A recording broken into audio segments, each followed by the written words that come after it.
Hello, and welcome to Obscure History. When we last visited the Hellenistic world, we left the Seleucid Basileus Antiochus III Megas as the master of a rejuvenated empire that once again stretched from the Aegean Sea to the west to Bactria and India in the east. As we have already explored, he started in a rather precarious position, but he rose to the task that he was born to do nonetheless, meeting it with great tenacity and daring, with the likes that had not been witnessed since the empire's very founding. This episode will continue his journey, a journey that will end up deciding the fate of the entire Eastern Mediterranean once contact is made with the Res Publica Romana, the Roman Republic.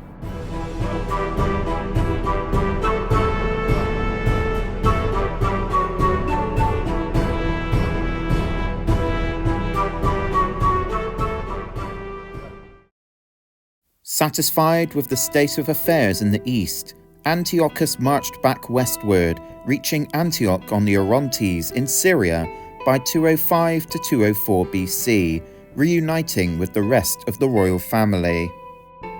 Nothing is known about this reunion, but we can imagine that it was a joyous occasion, with many festivities being held at the western capital.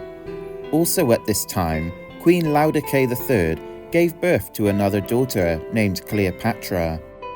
The eldest son of the Basileus, also creatively named Antiochus, was by this time in his mid to late 20s, and whilst not officially named as the heir, he had been associated with the royal title since the age of 11, as early as 210 BC. To avoid potential confusion going forward, I shall refer to him as Antiochus the Younger, like the historian Polybius does. The clear favourite of Antiochus's children with his cousin wife Laodice III, Antiochus the Younger was eager to join his father in future enterprises. The king's other children would also have been present at Antioch, including the second eldest, fittingly named Seleucus, and the third and youngest of the three sons, named Mithridates, the future Antiochus IV. Ironically, it would be left to both the younger siblings to eventually succeed their father, but more on this later. I thought now would also be a good time to discuss Laodice's role during her husband's tenure as king up until this point. As far as we can tell, she was quite politically active within her own right, acting as a benefactress from the smallest village to the larger cities. In return, she received various honours by herself and also alongside her husband. Probably the best known example of such honours being bestowed onto Laodice was from the people of Sardis in 213 BC. After Antiochus had retaken the important city after capturing his cousin Achaeus, the Seleucid ruler imposed severe terms on the people on account of their betrayal for siding with the pretender.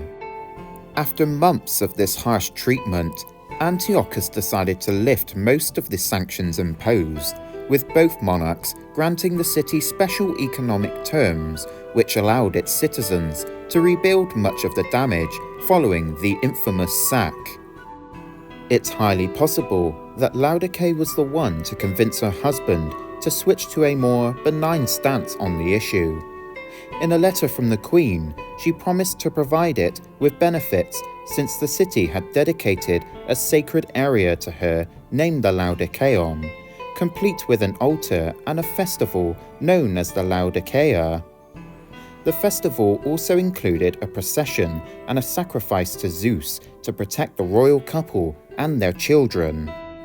Another surviving instance of her importance in the region of Anatolia occurs in 203 BC, shortly after Antiochus's return from his eastern Anabasis. The city of Teos, located on the Ionian coast, had been given benefits to help its recovery from its contributions during wartime, being declared sacred and exempt from tribute. In gratitude, Teos erected cult statues of both Antiochus and Laodice. Like Sardis, the people of Teos would later vote to sacrifice and celebrate the royal couple in the Antiocheia and the Laodicea. A public fountain was also dedicated to the queen, and the water that came from it was to be used for religious and marriage purposes. These examples show us that the queen's exercise of political power clearly helped to solidify and further the Seleucid hold in Anatolia since its recapture, and that she was more than capable of wielding her own resources in conjunction with the policies of her husband. As a fascinating side note, there is a paper written by David Klotz of Yale University in 2013 in which he revisits the hieroglyphs of the Raphia Decree, a stone stele found at Memphis in 1902, which commemorates the Ptolemaic victory over the Seleucids in that battle. Whilst the retranslation does not explicitly mention her by name, it does leave room to suggest that Laodicea III was possibly present during the Battle of Raphia alongside her husband. I only found this out after my own recount of Raphia, and it is certainly not outside the realm of possibility. I mentioned that Ptolemy IV's wife, Arsinoe III, had been present, so the thought of both these two powerful queens cheering their respective man on in the same battle is very fun for me to imagine. A strong argument can be made that Antiochus III and Laodicea III were the first Seleucid royal couple to work politically in sync with one another. Communications emphasized and even exaggerated the bond between the two monarchs. Laodicea was not only addressed as the queen, but also as the sister to the king, and often referred to her husband as brother despite being only cousins. This use of language helped to further solidify the harmony between the royal couple, that they would be of one mind on the important domestic issues. With both closely working together to benefit the lands they governed, the task of foreign policy would be seemingly left to Antiochus alone to carry out. It is also worth mentioning that he most likely oversaw the completion of the third major extension to Antioch itself, which had begun under his father, Seleucus II. This was constructed on the island next to the existing city, and it would go on to house many important government buildings, including the new royal palace, due to its defensive position. After arriving back in the west, Antiochus had heard news from Egypt. He learned of the deteriorating situation there, caused by a major native uprising in the south of the country. As mentioned briefly before, the arming of many native Egyptians was a necessary step to countering the infantry numbers the Seleucids fielded at the Battle of Raphia. Dubbed the Great Theban Revolt by modern historians such as Emmanuelle Veïsse in her work Cultures of Resistance in the Hellenistic East, the Ptolemaic state under the final years of Ptolemy IV Philopator had turned tumultuous. By 205 BC, the situation deteriorated so much that a separatist state seceded from central Ptolemaic control in the south of the country, centered around the ancient city of Thebes along the Nile. Led by a rather mysterious figure known as Horwenever, the rebel set himself up as a rival pharaoh who managed to rally a sizable force of arms, with around half the country now answering to him against their former oppressive Greco-Macedonian overlords. This is very significant, as it marks the first native Egyptian dynasty to rule in their own right since the Achaemenid takeover of Egypt all the way back in 225 BC under Cambyses II. Despite the revolt lasting until 186 BC, our Greco-Roman sources on this revolt are limited, as they deemed it unimportant compared to the other contemporary events which we will be delving into, as it had little impact on them personally. The impact on the Ptolemies couldn't be further on the opposite end of the scale, as it threatened to undo everything they had established. Adding fuel to the situation was the death of Ptolemy IV only a year later in 204 BC, through unclear circumstances, with Arsinoe III following shortly afterwards. It will be great to cover the political intrigue of this time in a future video, but for our current purposes, we just need to know that Egypt was now at war with itself, with the head being made up of an unstable regency for the 10-year-old Ptolemy V Epiphanes. By this time, the golden age of Ptolemaic Egypt was officially over, never to be repeated again.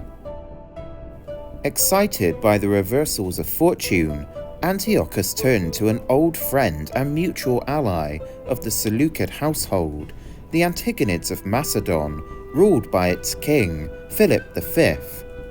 As we have explored in previous episodes, the Antigonids and Seleucids enjoyed amicable enough relations since the rule of Antiochus II Theos. To our current Seleucid ruler, the monarch of Macedon seemed a natural ally in his designs for Egypt. I shall now defer back to Polybius as he discusses the relationship between the two kings concerning the matter. Quote, "It is very surprising that as long as Ptolemy in his lifetime could dispense with the help of Philip and Antiochus, they were very ready to assist him. But when he died, leaving an infant son whom it was their natural duty to maintain in possession of his realm, then encouraging each other, they hastened to divide the child's kingdom between themselves and be the ruin of the unhappy orphan.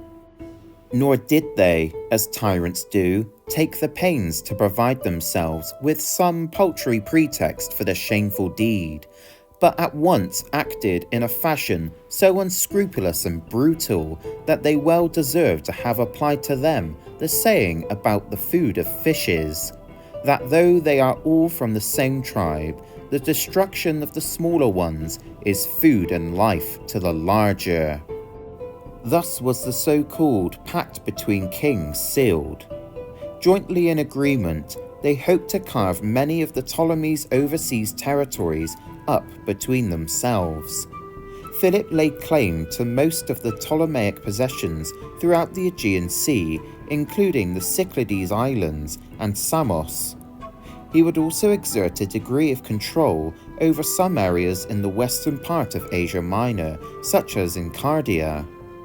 Antiochus, for his part, would continue his steady eye on the regions of Collier Syria and Phoenicia, with the possibility of even extending it further. Appian, who used Polybius's works as his primary source on these events, also corroborates the pact, adding that they would lend military support to one another should the need arise. The agreement also would include clear zones of influence for both sides as to not walk on each other's toes.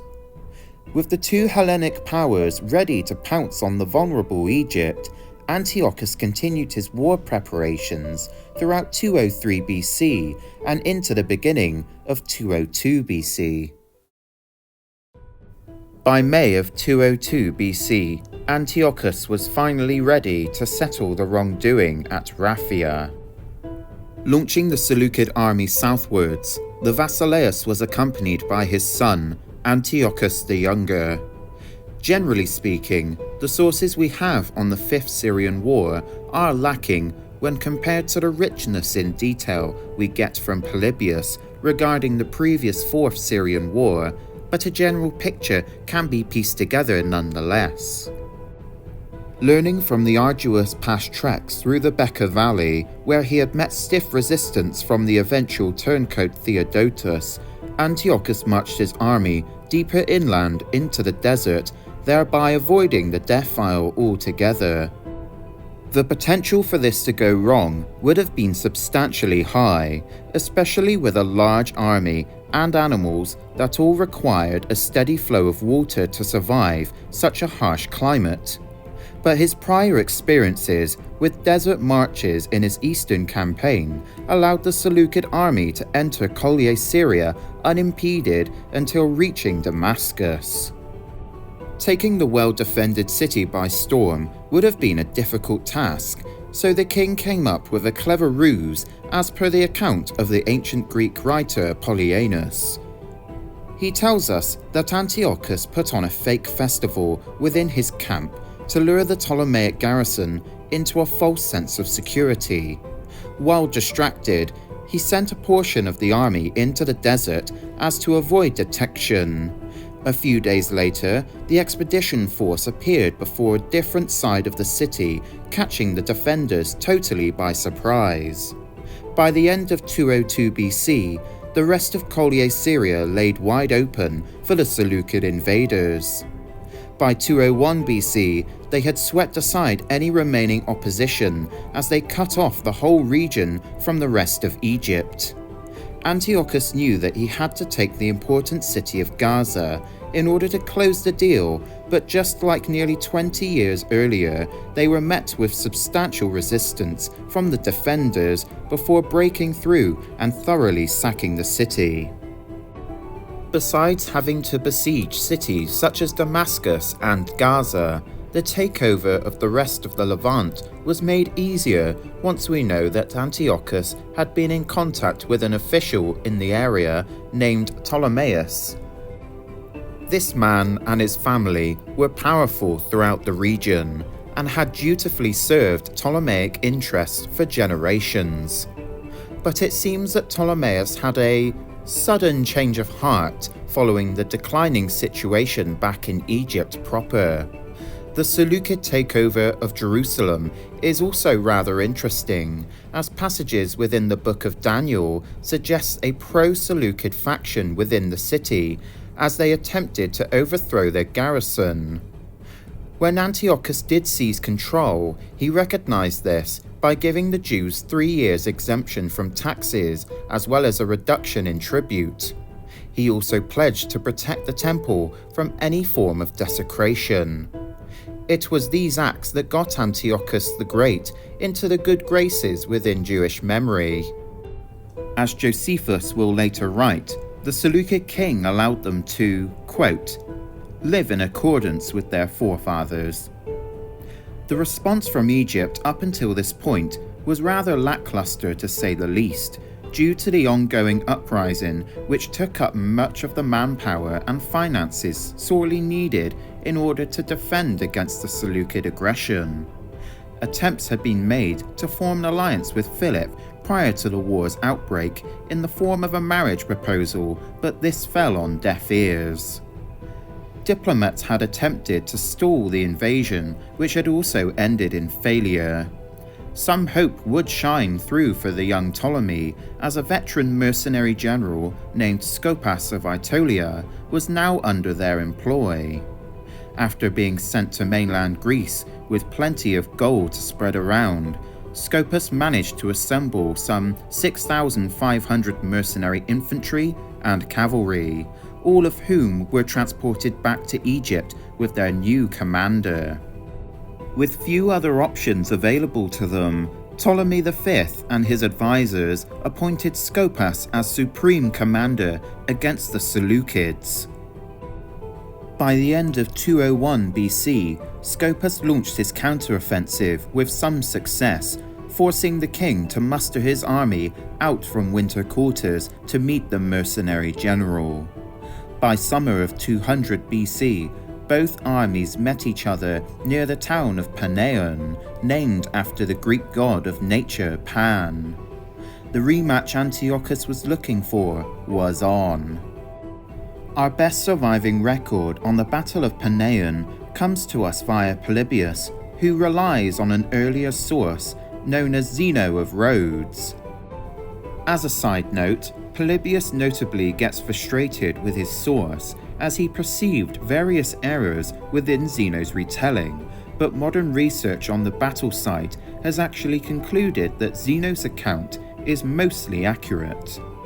The number of participants in this fight were reversed this time, as Antiochus had command of his diverse army, which consisted of many of his subject peoples from across the empire.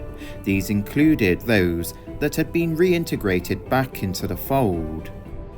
Some 70,000 infantry made up the main bulk, consisting of phalangetes, hypaspis, and a large number of light skirmishers. Various cavalry contingents were also present. Zeno and Polybius identifies the use of heavy cataphractos, which were now officially part of the Seleucids' arsenal, following the contact between them and the Parthians, starting with Seleucus II. The elite Agama and Tarentine cavalry, with their famous use and skill with javelins on horseback, were also in attendance. The famous Seleucid war elephants were also, of course, in attendance, but Polybius gives no numbers. Making up the Ptolemaic forces were the 6,000 infantry and 500 Greek mercenaries, as stated before. The rest of the army consisted of between 25,000 to 32,000 Macedonian clerics or settlers, which formed the main phalanx. For obvious reasons, no native Egyptian units were called upon to fight, meaning their numbers were significantly smaller than what had been fielded at Raphia. Relying on Zeno's account, Polybius details how each army is set up before kicking the battle off. Quote, undertaking in the first place to describe Scopus's order of battle, he tells us that the phalanx with a few horsemen rested its right wing on the hills, while the left wing and all the cavalry set apart for this purpose stood on the level ground. Antiochus had at early dawn sent off his elder son, Antiochus, with a portion of his forces to occupy the parts of the hill which commanded the enemy.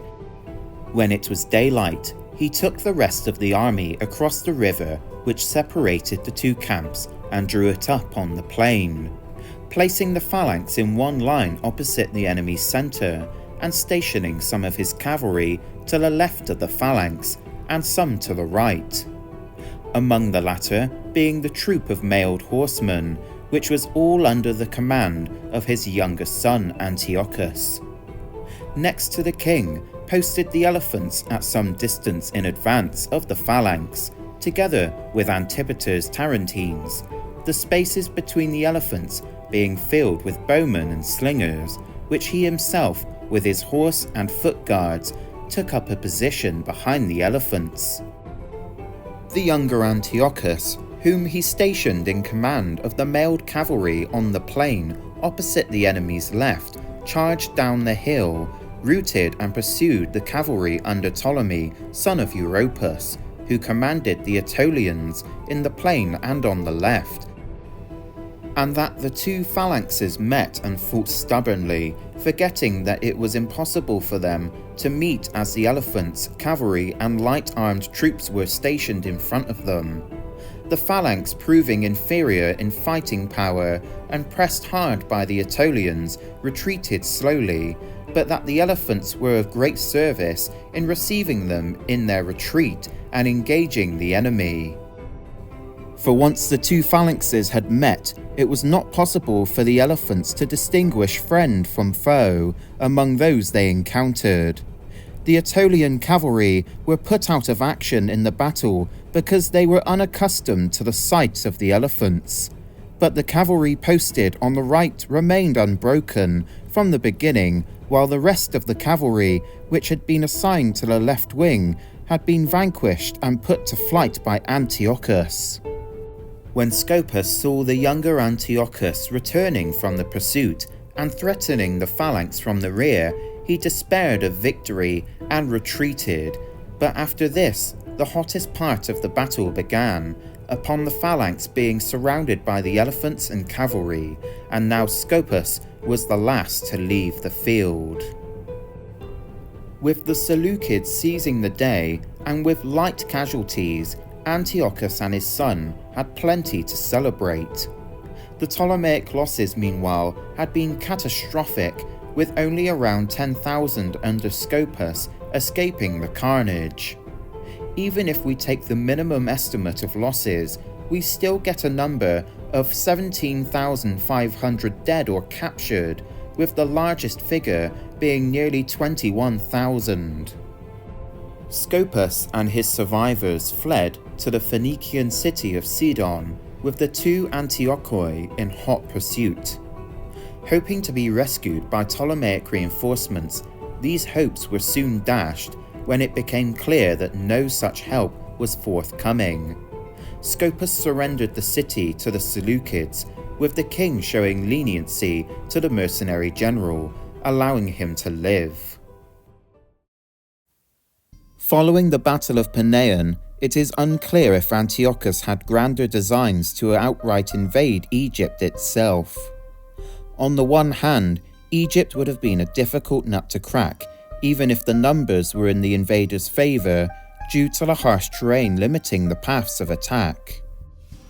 Not to mention trying to get an army across the Nile and its many tributaries to add further headache to an invasion. The continued struggle against the southern rebel pharaoh would also be left to Antiochus to deal with, should he invade, not to mention having to put the whole territory back into line administratively. On the other hand, now would be an opportune time to attack, and it would have furthered Antiochus's claim to be the great man that he was. Whatever mind he was in regarding the subject, the practicality of the idea was shot down shortly after the Battle of Panaeon, when an envoy arrived from Rome, demanding that both he and Philip cease all hostilities against Egypt at once. The Republic came to rely on the vast shipments of grain flowing from the land of abundance, and a sudden interruption to these could have far-reaching consequences to the rising Latin power. The Roman Senate had heard the rumours of the so-called Pact of the Kings between Macedon and the Seleucids. The envoys were keen to find out if these rumours were indeed true, and to judge whether or not the Seleucid Basileus would intervene militarily should war break out between Rome and Macedon. To Antiochus, these Romans must have seemed so arrogant to relay such commands to him, the king of the largest empire in the known world. Who were these Western barbarians to tell him what he could or could not do?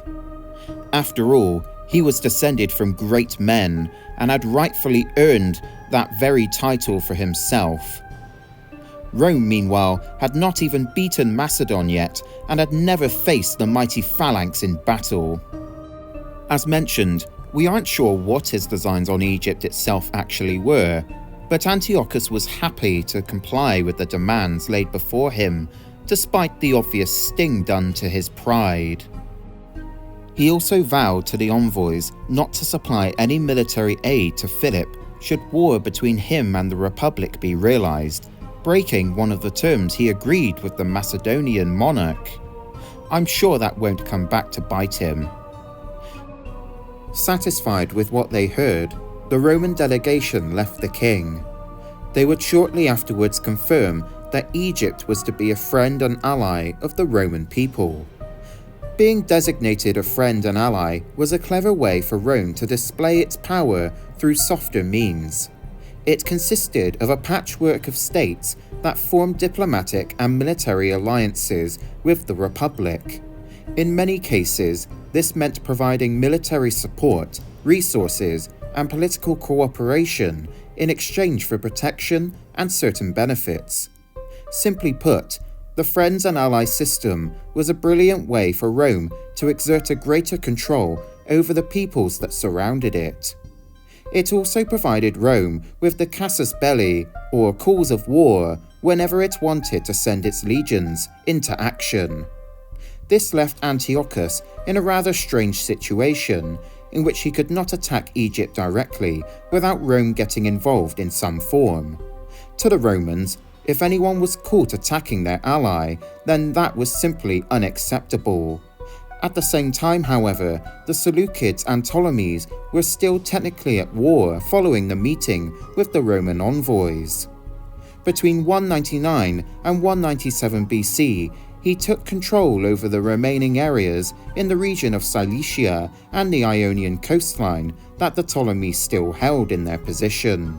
A notable case was the recapture of Ephesus after Antiochus had sailed in through the harbour with the Seleucid fleet.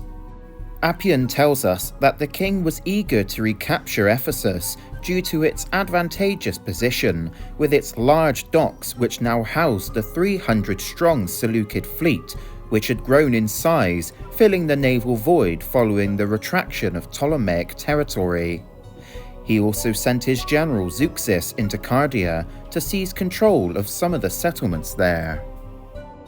The Basileus also turned his attention to the Galatian peoples, who had been settled in central Anatolia following their defeat by Antiochus I. Appian states that, quote, "By gifts and fear of his great war preparations, he brought the Galatians into his alliance, because he considered them formidable on account of their bodily size." All the while, the king had sent the ambassadors Lysias, Hegesanax, and Menippus to Rome in order to get a feel for the Senate's reactions to his activities in Anatolia. For the sake of keeping friendly appearances, Appian credits Menippus with stating the following before the assembled Senate. Quote, "King Antiochus, while strongly desirous of the friendship of the Romans and willing to be their ally if they wish, is surprised that they urge him to give up the cities in Ionia and to remit the tribute for certain states, and not to interfere with certain of the affairs of Asia, and to leave Thrace alone, though it has always belonged to his ancestors. Yours are not the exhortations of friends, but resemble orders given by victors to the vanquished." The Senate's response was one of briskness, replying that if Antiochus will leave the Greeks in Asia free and independent and keep away from Europe, he can be the friend of the Roman people if he desires. Whilst he technically had been continuing to attack a friend and ally to Rome, which was usually a big no-no for them, the Romans' attention was mostly drawn away from the Seleucids following the recent outbreak of war with Macedon. Antiochus knew that as long as Egypt itself was not under any threat and the shipments of grain continued as per norm, then he would be able to get away with these other activities for now. The Fifth Syrian War would ultimately not end until March of 195 BC, but I will put a pin into this for now, as to discuss the Second Macedonian War, which will impact our main protagonist. Before we continue with Antiochus's next moves, I feel it is appropriate to wind the clock back a bit in order to discuss Philip V's activities during the Fifth Syrian War. As planned, the king of Macedon began his aggression against the Ptolemies in 202 BC, taking those areas around the Aegean Sea as stated before. His sudden aggressive activities spooked both Attalus I of Pergamon and the Rhodians into open conflict against the king of Macedon, for they were allies of the Ptolemies. Philip was so confident going into the conflict that he went as far as destroying every building that stood outside of Pergamon itself. Both Attalus and the Rhodians agreed that they required outside help in order to drive off the invaders. And this is essentially how the Roman Republic began to have a growing presence in the Eastern Mediterranean. The Romans had just finished a 17-year-long conflict for its very survival against the Carthaginians over control of the Western Mediterranean. With this context known, it's ironic then that the typical idea of the aggressive Romans were at first reserved when it came to matters in the East. Even the First Macedonian War fought between the two, which by the way was instigated because Philip had backed the Carthaginians, was mostly handled by allies such as the Aetolian League on the side of the Romans. However, with Carthage now put in its place, the Senate changed its policy on the Macedonian matter. The Roman populace were rightfully war-weary after the fresh traumas of the Second Punic War, but the Senate disregarded this, arguing that Philip had to be taught a lesson sooner rather than later for his support of Carthage. After all, they still had many active soldiers mobilized who were by now well-experienced veterans, and both Attalus of Pergamon and the people of Rhodes were named nominal friends and allies of Rome, which demanded a strong response and gave the perfect excuse for payback. By 201 BC, the Senate promptly sent an ultimatum to Philip to cease all aggression against their allies, which the Macedonian king outright refused, triggering the Second Macedonian War by 200 BC. Unlike the First Macedonian War, Rome found itself directly engaged in Greece and Greek affairs. As mentioned before, this conflict proved to be a useful distraction for our main protagonist so that he could continue his policy of expansion. With Rome distracted by the Second Macedonian War and conflict with Ptolemy practically finished with, Antiochus decided that now was the time to reclaim the long-lost lands that Seleucus I claimed in Thrace following the Battle of Corpedium in 281 BC.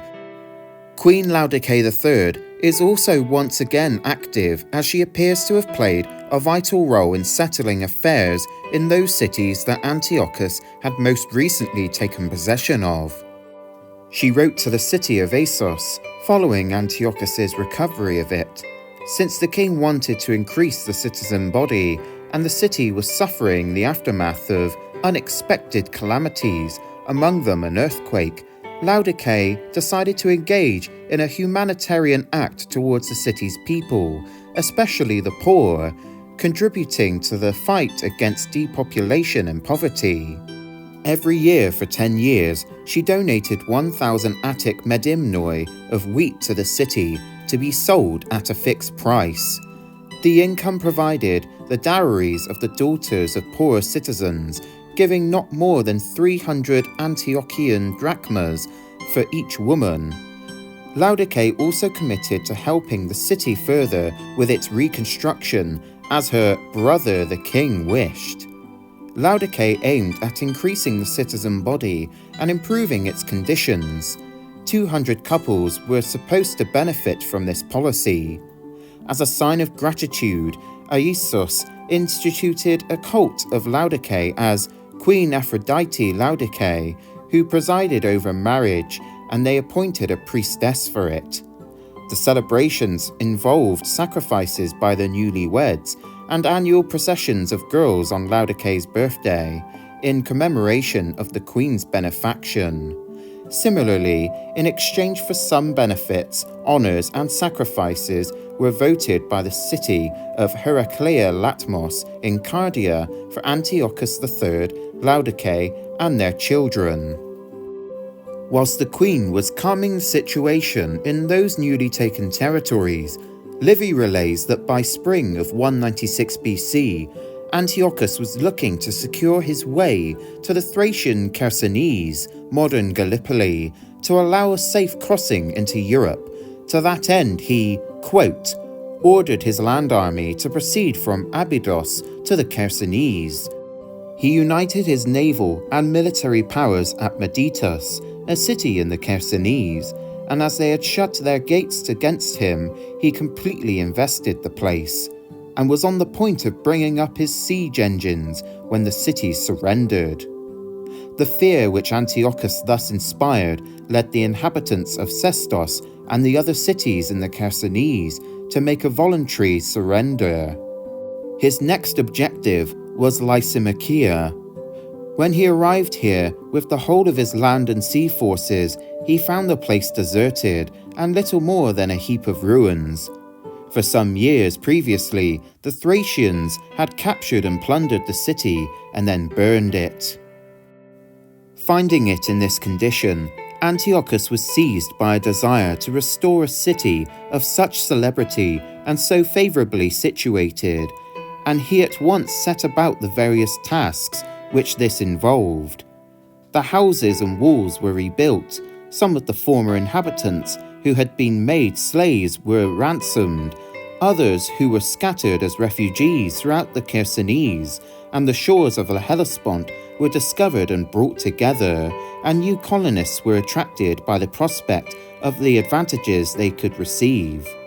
In fact, every method was adopted of repopulating the city, to remove at the same time all apprehensions of trouble from the Thracians. He proceeded with one half of his army to devastate the neighbouring districts of Thrace. The other half, and all the ships' crews, he left to go on with the work of restoration. Successful in re-establishing the Seleucid presence in these parts of Thrace, Antiochus had freed the Greek cities of the area from the oppression of the Thracian tribes.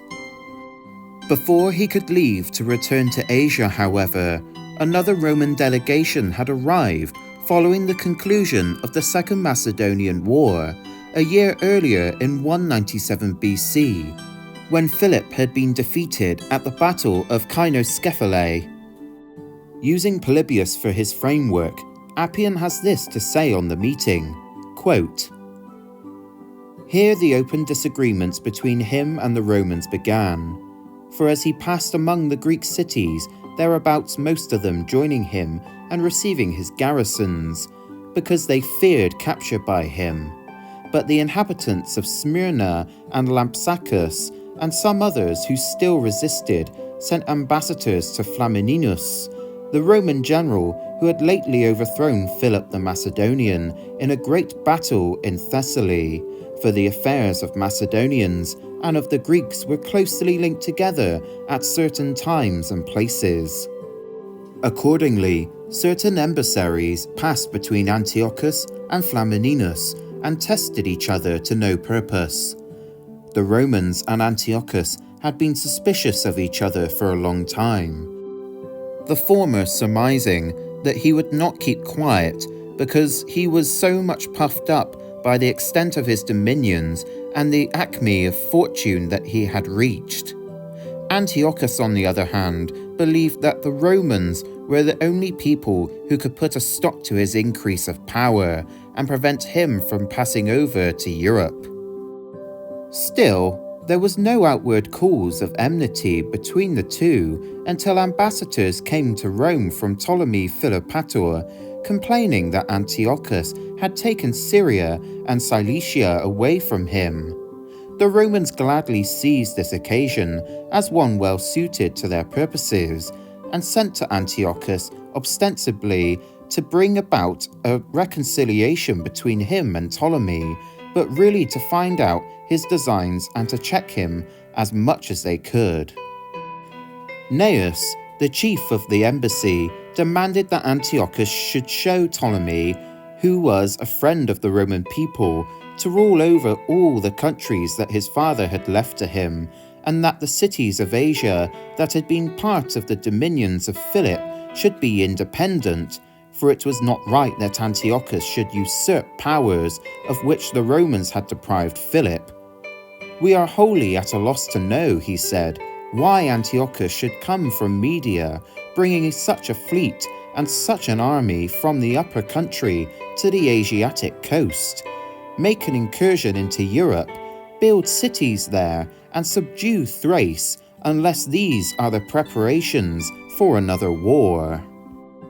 Antiochus replied that Thrace had belonged to his ancestors, that it had fallen away from them when they were occupied elsewhere, and that he had resumed possession because he had leisure to do so.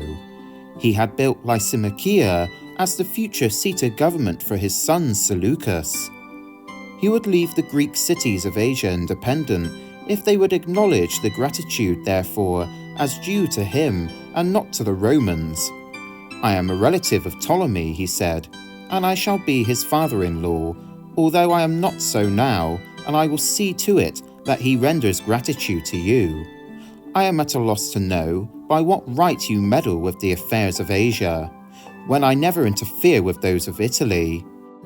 And so they separated without coming to any understanding, and both sides broke into more open threats. Further talks would be held between the king and Rome, with no sign of a peaceful coexistence looking possible. Despite recently defeating Macedon, the Romans had much reason to fear the Seleucid Basileus. they had mostly evacuated their legions out of Greece after boldly proclaiming the freedom of the Greeks in both the mainland and in Asia, which of course was Antiochus's jurisdiction. The Seleucids had proven they were willing to reach out beyond their control of Anatolia through their foray into Thrace. Once Rome removed her legions entirely, who was to say that Antiochus was not going to invade mainland Greece? Infuriated now more than ever with the Romans meddling in his affairs, Antiochus heard a rumour that the young Ptolemy V had met his end through unknown circumstances. Eager to rush back to Asia, he left Seleucus in charge of affairs in Thrace and arrived back in Ephesus, where an unexpected but welcomed visitor was waiting for him in the form of Rome's worst nightmare.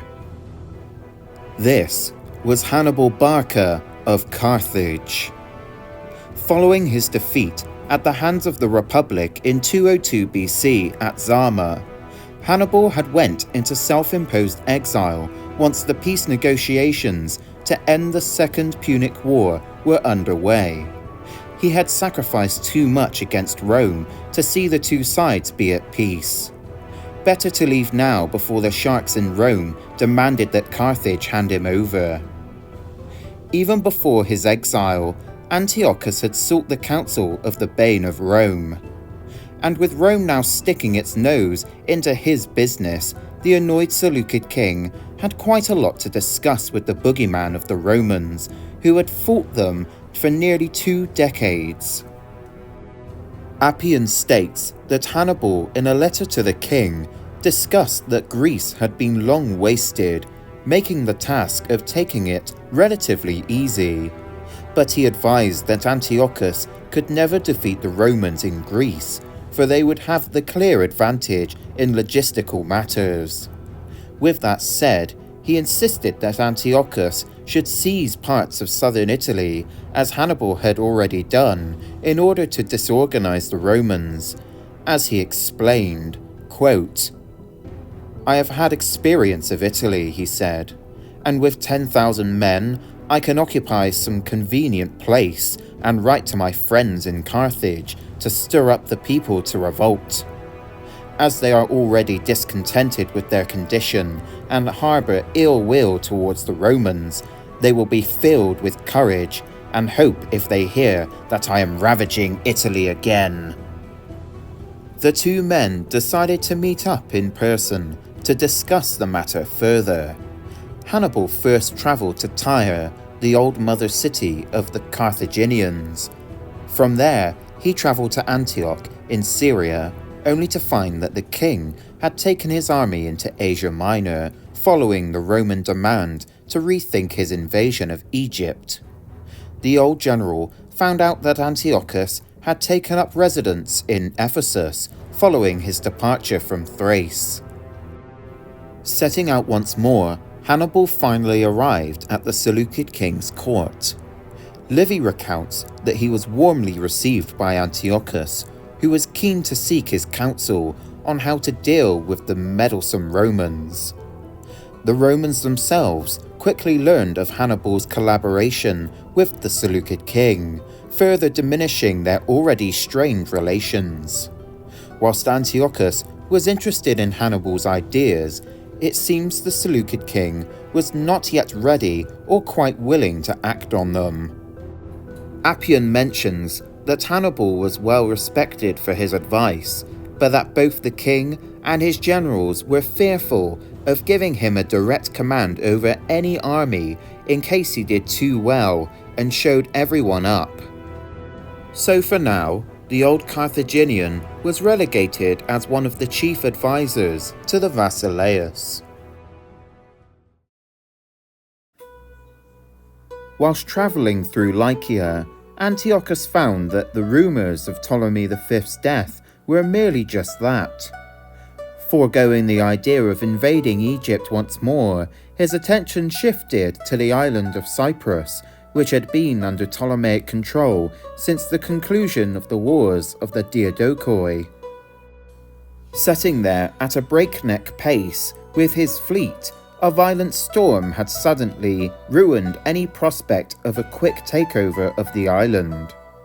Appian mentions that the king lost many ships, some of which had his friends and soldiers on board near the mouth of the river Sarus in Cilicia. He then moved to Seleucia ad Piraea to have the wrecked ships that could still be put to sea repaired there. Whilst at the port city, he met up with his family once more, where the king officially appointed his eldest son, Antiochus the Younger, as heir to the Seleucid Empire. He also arranged for him to be married to his daughter, the future Queen Laodice IV. This was the first instance in the Seleucid dynasty's history of direct sibling marriage, and one that is normally associated with the Ptolemies. The couple would sire one daughter named Nisa, who would be the eventual great-grandmother of another famous monarch, Mithridates VI of Pontus. The king also arranged for his daughter Antiochus to be married to Ariarathes IV Eusebius of Cappadocia, which would secure that king's allegiance and further in Antiochus's designs. He had also sent another daughter, who is unattested to in our sources, to Eumenes II, the new king of Pergamon. But Appian tells us that Eumenes acted in the following manner to this proposal. Quote, "Seeing that Antiochus was about to engage in war with the Romans, and that he wanted to form a marriage connection with him on this account, refused to her. To his brothers Attalus and Philotirus, who were surprised that he should decline marriage relationship with so great a king, who was also his neighbour, and who had made the first overtures, he showed that the coming war would be of doubtful issue at first, but that the Romans would prevail in the end by their courage and perseverance. If the Romans conquer, he said, I shall be firmly seated in my kingdom, but if Antiochus is the victor, I may expect to be stripped of all my possessions by my powerful neighbour, or if I am allowed to reign, be ruled over by him. For these reasons, he rejected the proffered marriage." As alluded to before, the Seleucids and Ptolemies finally put an end to the Fifth Syrian War. Ptolemy recognized that any possessions outside of Egypt, Cyrene, and Cyprus would be lost. In addition, Antiochus's daughter, Cleopatra, was to marry the Ptolemaic pharaoh, thus officially tying the two houses closer together and giving the Seleucids a much stronger claim to the Egyptian throne than they had ever had. This is also how the name Cleopatra would make its way as a household name within the Ptolemaic royal family, eventually producing the famously named Cleopatra VII, who would go on to enchant Caesar and Antony. For the Seleucid king, the effects of this marriage were twofold, as he could claim that the lands conquered were the payment for her daughter's dowry.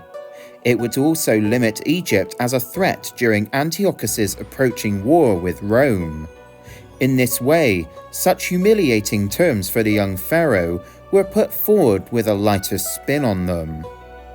For Ptolemy, these conditions for peace were preferable to further conflict with the Seleucids, so that resources could be consolidated to push for the eradication of the rebels to the south of the kingdom.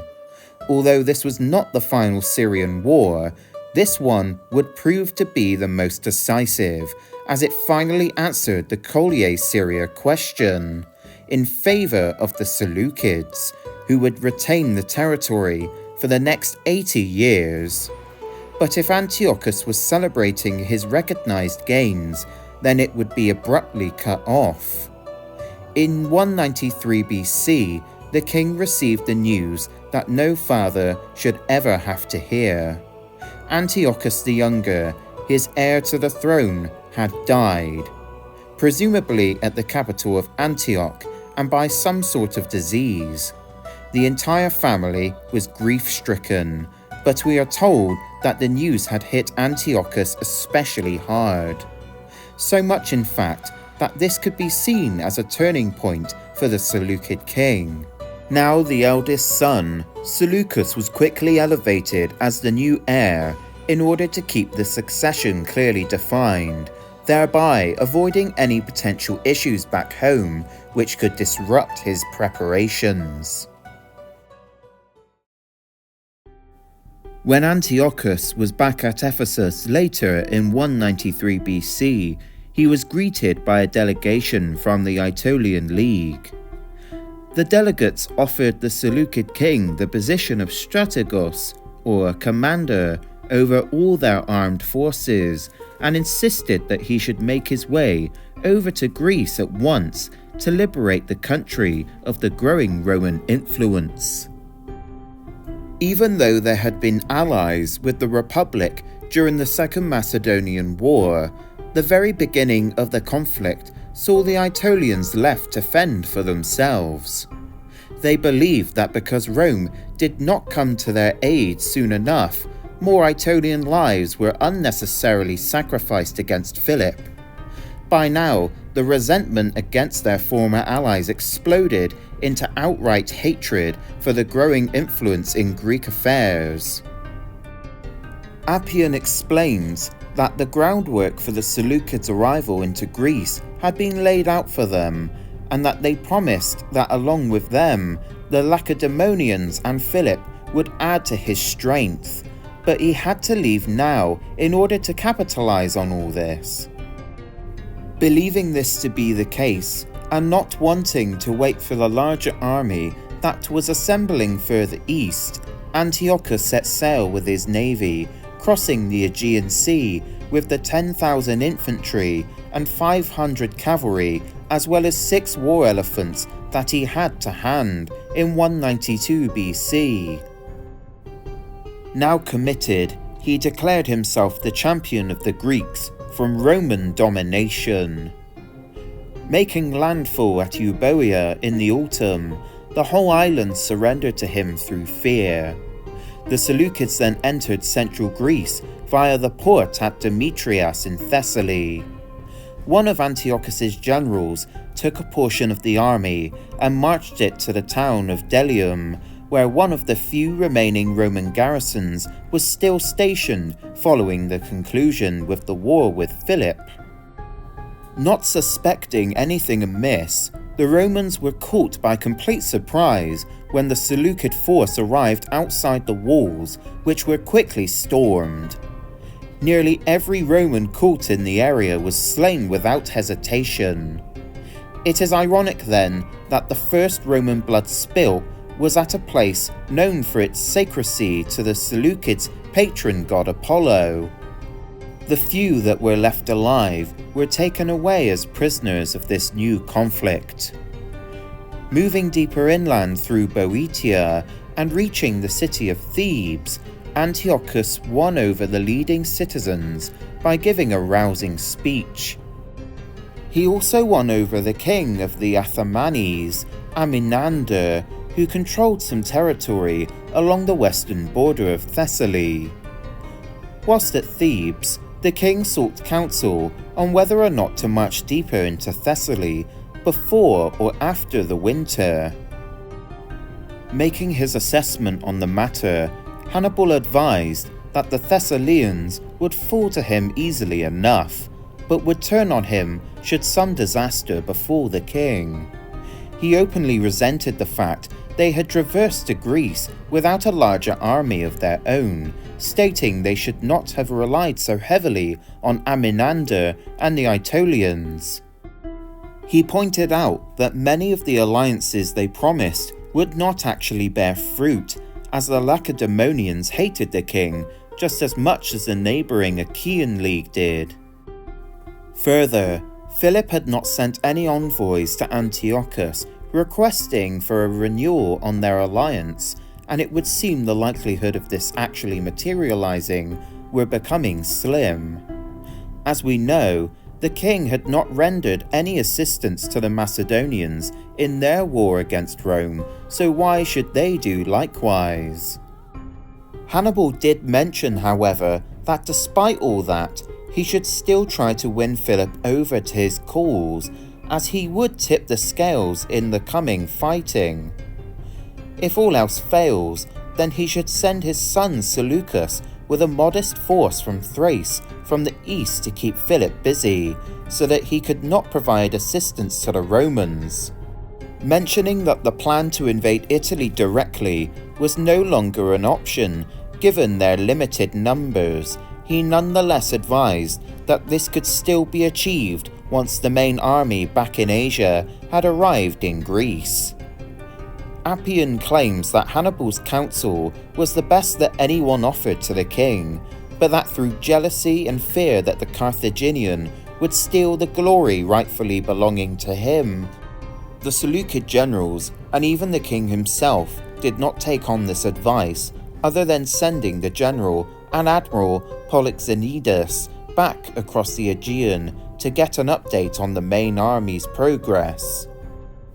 Whilst Antiochus and his expeditionary force were paralysed by indecision, the same could unfortunately not be said for the Romans. Upon hearing of the Seleucids' foray into Greece itself and the massacre of their troops at Delium, the Senate could only respond in one way. The tension that was slowly building up between the two sides was instantly released, like a bolt from a ballista. Unanimously, the Senate chamber echoed with the cry, "Bellum," war. The conflict between Rome with the Seleucids was on. Rome's first concern was its security in Italy. Following the defections to Hannibal during the Second Punic War, they grew afraid that the same could happen now that the news of Antiochus's arrival in Greece had been confirmed. Sending a large force to Tarentum, they also sent a sizable fleet to patrol the coast. Once they were sure that no revolt at home would erupt, the Senate dispatched 20,000 Roman citizens and another 10,000 Roman allies to cross the Adriatic Sea and enter Greece to seek out the Seleucid king. They spent the whole winter of 192 BC preparing for the engagement, which would be led by the newly elected consul of 191 BC, Manius Acilius Glabrio.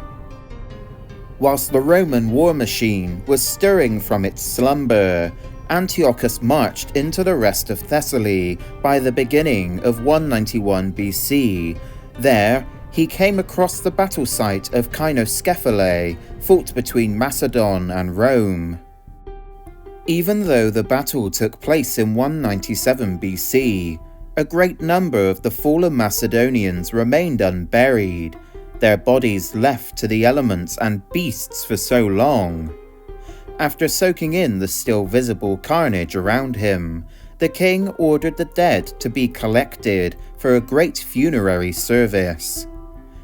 They were of course not Seleucid soldiers, but the king recognized the good PR opportunity when he saw it.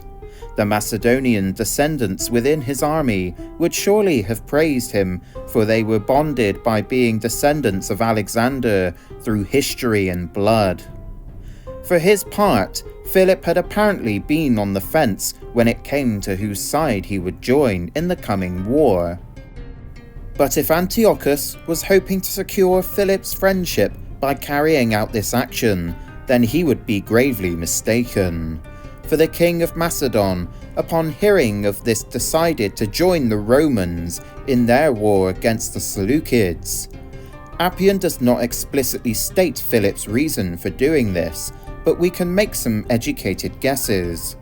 The Seleucid king had after all proven himself an unreliable ally to him in the past.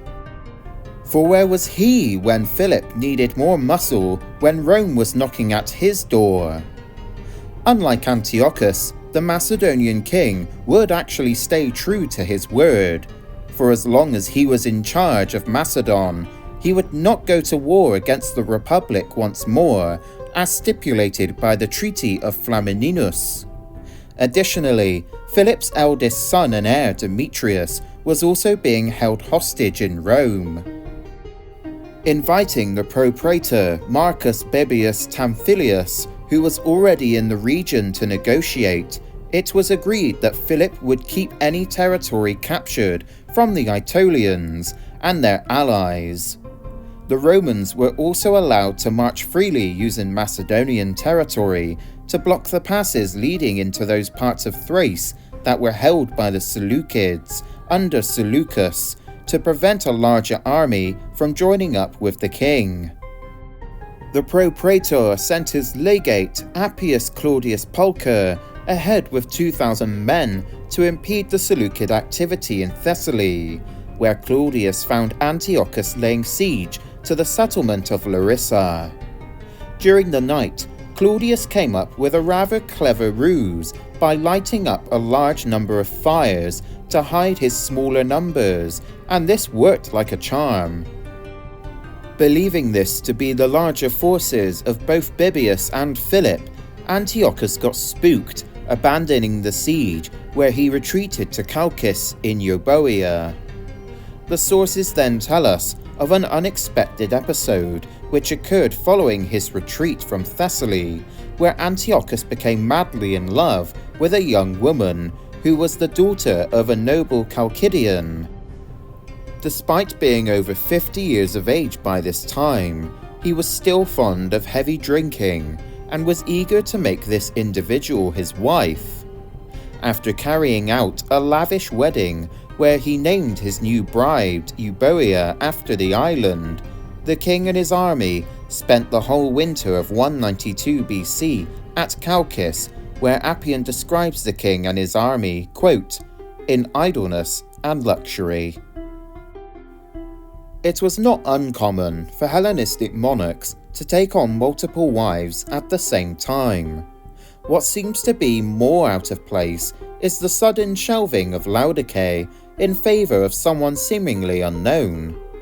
The natural assumption to make would be that Laodice died shortly after Antiochus the Younger, but surviving evidence is contradictory to this, showing that she was still alive as late as 177 to 176 BC, during the reign of her son Seleucus IV. Modern scholars are left with only one other explanation, in that a crack had developed between the former power couple. If that was the case, then it could well have been related to the death of their eldest son, as their estrangement happened only 2 years later. With speculation abound, by spring of 191 BC, Antiochus had come to regret his idleness, and saw that it did his troops and cause no favours. Earlier that year, Philip had rushed his way into Aetolia, meeting with great success, after occupying several towns there. He then took possession over Acarnania, where King Amynander was forced to flee to Ambracia in Ephesus. With both his main allies already knocked out of the fight, and the other Greeks outside of Euboea shutting their gates to him, the pathways into Thrace blocked, and the consular army marching its way through Thessaly, Antiochus became greatly alarmed. Seeing the wisdom in Hannibal's advice all too late, he dispatched more messengers to ascertain the readiness of the army in Asia. The king was faced with a dilemma. To retreat now, without accomplishing anything of substance, would be a clear sign of his weakening position. The alternative would mean facing a Roman army 4 times the size of the current forces that he had to bear. In the modern age, history can give us many answers if one only knows what to ask and where to look. The same can be said for the ancients when they too looked back on past events, which they could use to gain such knowledge. For Antiochus, the answer he found was clear. Let the Romans and their allies come to him. He would prepare a suitable landscape for the hour, and what better place to hold off a much larger opposing force than the pass at Thermopylae. Even those individuals who are not as astute to history will be able to reference the famous Battle of Thermopylae, fought in 480 BC, where the Spartans and their allies held off the much larger Persian host. Despite there not being a single man left standing, the legends had bought the rest of Greece enough time to organize themselves for the counterattack, which ultimately pushed the invaders back across the sea. Thermopylae is long and narrow, with a steep cliff feeding into the sea on one side, and the other covered by the Tachius and Kallidromas mountains. Arriving there first, Antiochus's forces constructed two sets of barriers with siege engines mounted between intervals. He placed his pike phalangites behind the first barrier, with the famous elite silver shields and light infantry out in front. The left side of the army consisted of various missile troops, such as archers, slingers, and dart throwers. The Basileus himself commanded the army from the right, with what space was left available for his cavalry, with the 6 elephants in front of him. He had sent a group of 2,000 Aetolian allies to cover the passes through the mountains, which everyone knew about by now. The units that were left formed a rearguard, and the Seleucid fleet was stationed off the coastline, as Antiochus had found out that the Pergamene fleet was in the area, under the personal command of King Eumenes II, yet another enemy to add to his list. When the Roman consul Glabrio saw the scene their enemy had prepared for them, he was undeterred. Despite the disadvantage in terrain, Glabrio was confident that the sheer numbers of the Romans would win them the day. He ordered the tribunes Lucius Valerius Flaccus and Marcus Porcius Cato to in turn handpick men of their own to go into the passes with them in order to bash the Aetolians off the mountains. Both Flaccus and Cato shared the consulship of 195 BC, and Cato would go on to hold the office of censor a few years after the Roman-Seleucid War had ended. This Cato is nicknamed Cato the Elder, as his equally famous great-grandson Marcus Porcius Cato the Younger is the same Cato that ended up opposing a certain Gaius Julius Caesar at every turn politically, but I digress from our narrative. Both tribunes were ordered to make their way up the mountains during the night, whilst the bulk of the army stayed put. On the following morning of April the 24th, 191 BC, Glabrio ordered the Roman advance on the Seleucid front lines with 18,000 troops. Being in such a confined space, with little room to maneuver, the fighting was a bloody slogging match. Despite the numbers heavily favouring the Romans, the Seleucids were able to repel the first wave, but the silver shields and light infantry had to retreat behind the regular phalangites. The Romans were said to have been very impressed by the orderly retreat of the silver shields, with the main body of pikemen opening up in good fashion to allow their comrades to fall back. In the mountain passes, Flaccus had failed to repulse the Aetolians off the heights due to their tenacity, but Cato's 2,000 men fared far better as they caught their 600 Aetolian adversaries whilst they were still asleep, even after partially losing his way during the night's march. Meanwhile, back at the main struggle below, more assaults were launched by the Romans, but they were stopped dead in their tracks as the bristling pikes succeeded in stopping them from further advancing. At this time, however, the Aetolians who were fleeing from Cato's men could be heard running down the mountain from behind the Seleucid lines. Seizing the initiative, Cato's force went on to ransack the enemy's camp further down the pass. Thinking that the pursuing army was far larger than it actually was, the Seleucid ranks quickly lost heart as panic erupted out of fear of being completely surrounded. The level of organization the Romans had admired only moments ago had now been replaced entirely by a disorganized frenzy, which retreated away from the barricades, with the Romans in hot pursuit. The Seleucid loss was a costly one, with all 10,000 infantry either dead or captured. The king and his cavalry were the only ones who left unscathed from the Second Battle of Thermopylae. Appian boldly claims that the Romans only lost 200 men in the engagement, but I find this incredibly difficult to believe when the strategy Glabrio picked was essentially overwhelming his enemy with sheer numbers. Fleeing to Elatia to traverse to Chalcis one final time, the king took what was left of his forces along with his new wife back to Asia, arriving at Ephesus. He had abandoned any notion of taking over Greece, with the whole operation only lasting 6 months. The self-declared champion of the Greeks was now fleeing away from the people he so claimed to be the champion of. Adding insult to injury, a Roman admiral was able to sink a portion of the Seleucid fleet during the retreat back to Anatolia.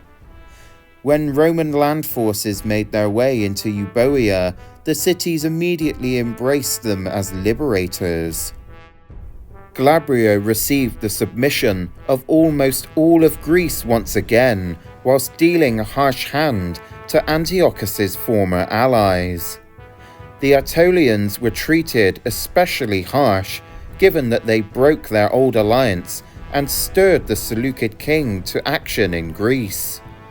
For his services to the Roman state, Philip received his son Demetrius, and the Romans themselves offered plentiful sacrifices for their victory.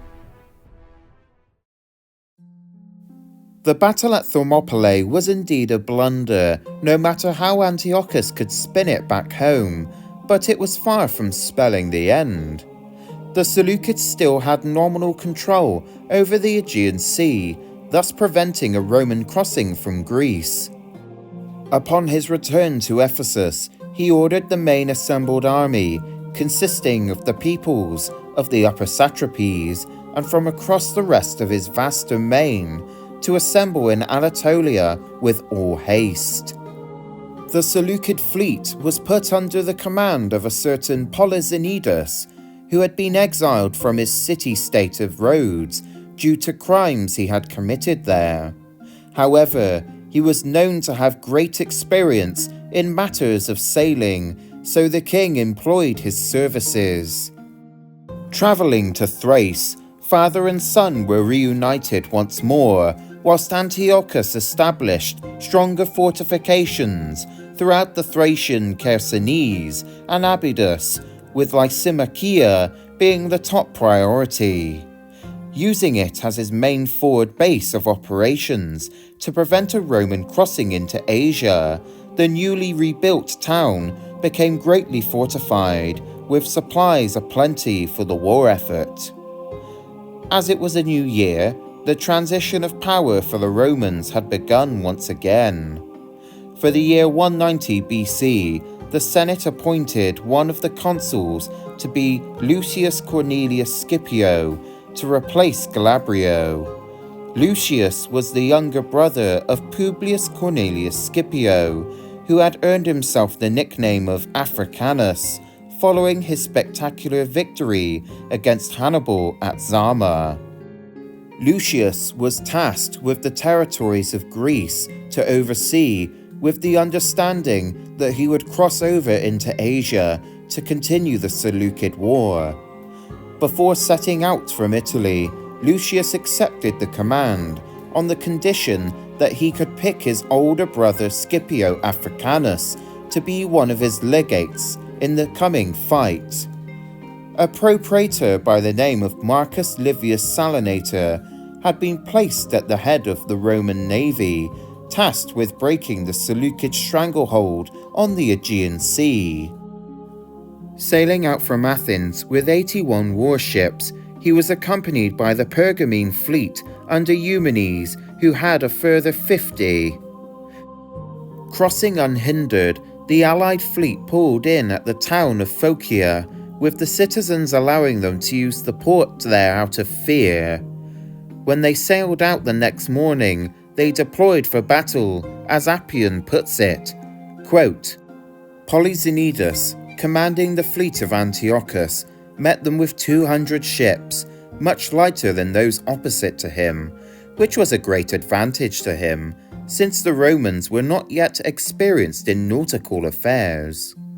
Seeing 2 Carthaginian ships sailing in front, he sent 3 of his own against them and took them, but found them empty, the crews having leapt overboard.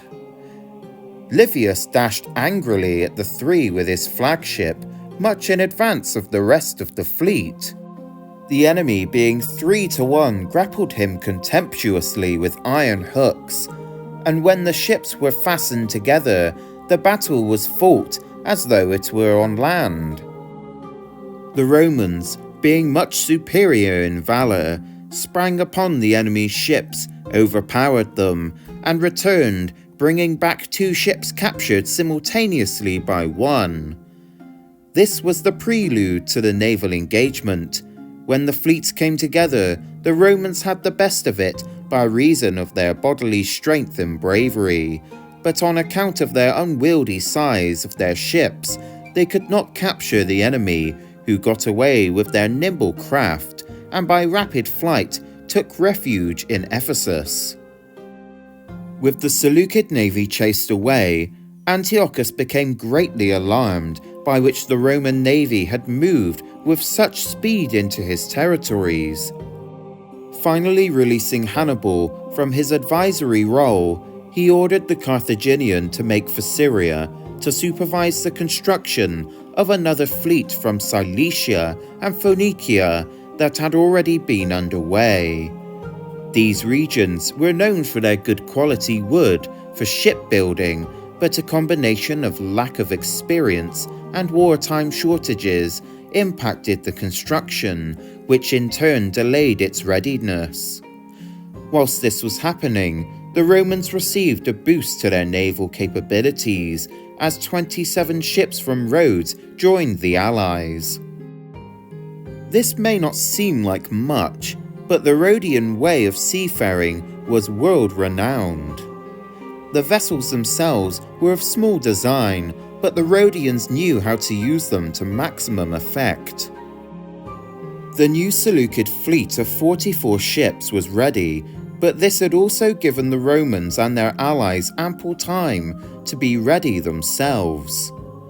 Receiving reports that the new enemy fleet was sailing along the coast of Anatolia, the Roman allies knew they had to prevent it from joining up with the ships under Polyaenus if they were to have any hope of knocking the Seleucid navy out from the fight. Off the coast near Side, Hannibal's fleet was met by the Rhodians, who proceeded to take out the opposing ships by manoeuvring their small vessels in between the much larger Seleucid ones, damaging the vulnerable sides and sterns. Hannibal was able to preserve most of the ships, but the fleet was in no position to move, as 10 of these required extensive repairs. Receiving the news that the 2 Seleucid navies would not be joining together, Livius ordered most of the Roman part of the Allied fleet further north to help with the crossing of the Roman land forces under the Scipios, who were by now marching through Thrace towards the Seleucid-held positions.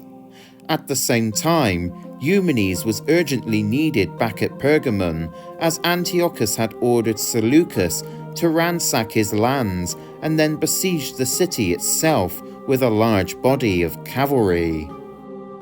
The remaining 80 Roman and Rhodian ships were patrolling the Ionian coastline when Polyaenus managed to surprise them by hiding his fleet on the other side of a peninsula. The Battle of Myonnesus saw the most decisive naval engagement of the war, as the quicker and more experienced Rhodian crews prevailed once more. Despite the initial confusion between the allied vessels, they were able to form a battle line. The right side of the Roman formation was being overwhelmed at first, but the swift Rhodian squadron sailed behind the Roman line and proceeded to decimate the Seleucid vessels with fire baskets. Seeing that the battle was lost, Polyaenus sailed with the other half of the fleet back to Ephesus after losing 42 of the 89 ships. In contrast, the Roman and Rhodian losses were impressively light. In a demonstration of their supremacy of the sea, the Allies boldly sailed past the port of Ephesus in a display of sheer strength. With Hannibal being unable to render further assistance, the sea to Anatolia was now wide open. Without them ever realizing, this moment had arguably secured Roman dominance over the Aegean for the next 1300 years. The losses out at sea greatly concerned Antiochus, who oversaw the Seleucid army in Thrace being cut off in a pincer between the Roman army and the allied fleet. Giving up Lysimachia and the Thracian Chersonese in order to preserve his forces, he ordered the remaining personnel to abandon the settlement before the encirclement was complete. This would mark the very last time that the Seleucids would have a presence in Europe. Appian states that his sudden abandonment of Thrace was due to him being unnerved by the many losses that had befallen him, with everything that he thought would happen going against him, and that he did this for no apparent reason other than he was panic-stricken, but I believe the explanation I have given makes some strategic sense of the situation. The Roman army arrived at Lysimachia shortly afterwards, as Philip had the roads repaired, allowing for a swift march.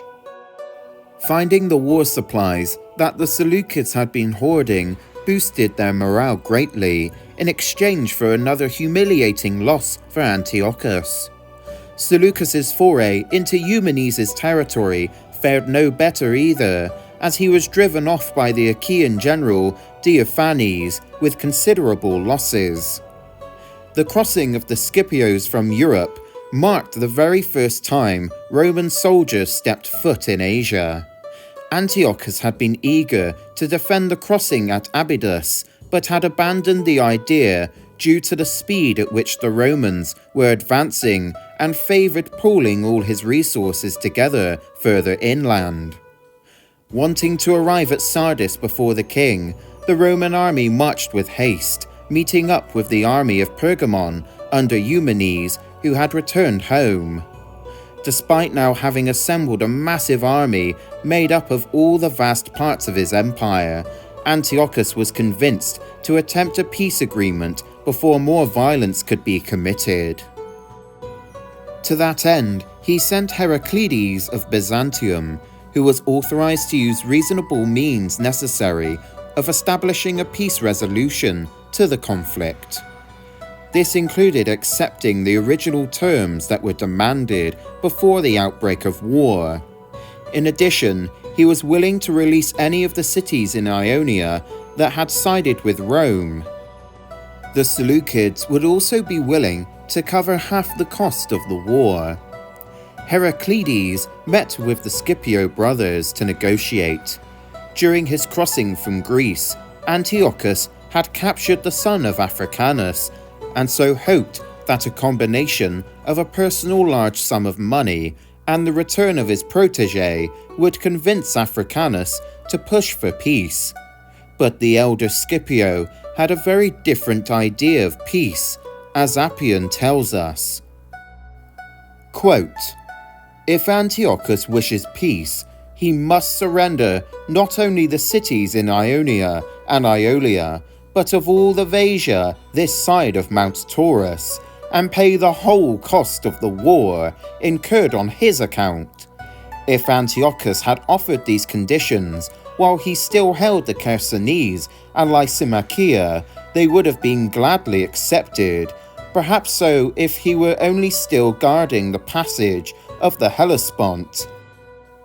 But now that we have crossed in safety, and have not merely bridled the horse, as the saying is, but mounted him, we cannot content to such light conditions. I thank the king for his proposal, and I shall thank him still more after receiving my son.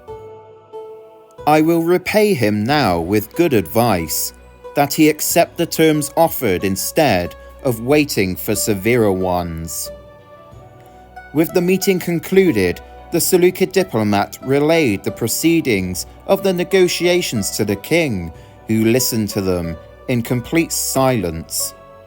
The new terms given not only stipulated the Seleucids leave Europe well alone, but to give up what he saw as core territory within the empire that he had rightfully fought back control of from his scheming cousin all those years ago. To say yes to such demands would be accepting a clear and humiliating defeat.